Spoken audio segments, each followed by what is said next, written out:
This guided memory palace lets you create your own mnemonics to learn the definite and indefinite articles in German. Let's look at how this works. The definite and indefinite articles are essentially the words the and a. In German, these words change for number, gender, and case. We need a way to remember all of these changes, as well as where and how to use these words. Fortunately, the changes are essentially the same for both the definite and indefinite articles, so we only really need to learn one set of endings. This central space is for the actual forms of the definite and indefinite articles. As I enter, there are two blocks, one on either side. The one on the left is for the stem of the definite article, and the one on the right is for the stem of the indefinite article. Straight ahead, I see three clusters of blocks for the masculine, feminine, and neuter forms. Up top is a cluster for the plural. The plural is always the same, regardless of gender, so we only need to learn it once. Within each cluster of blocks, we have a different location for each of the four cases. The nominative goes on top, the accusative in front, the dative on the left, and the genitive on the right. For the feminine and neuter, the nominative and accusative are the same, so there is just one big block for both cases in both genders. To use this space, we need to create a mnemonic image for each element. I open up the menu, search for my images, and add them onto the instructor spots. A dog reminds me of the D of the definite article.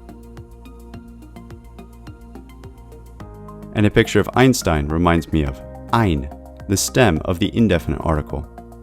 Once we have images for each component, we can create a story to connect the pieces together.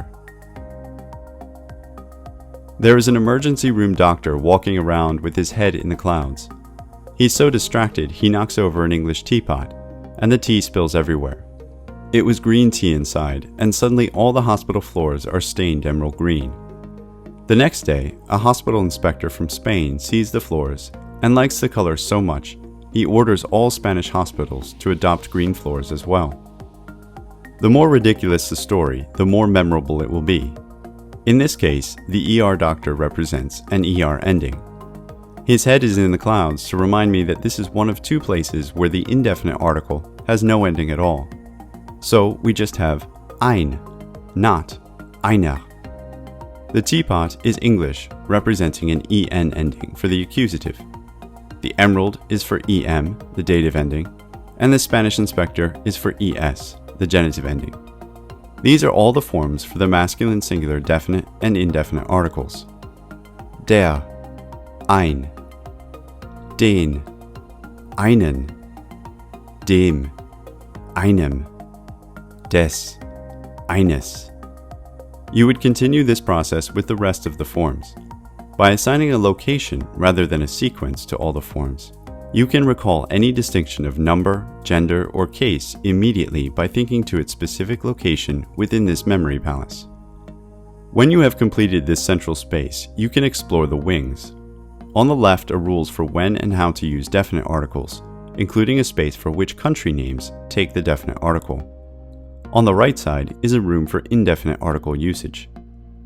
With this memory palace, you can learn German articles incredibly quickly and commit both forms and usage patterns to your long-term memory. Before you can really use this space, however, it is best to understand what the definite and indefinite articles are and how they work in German.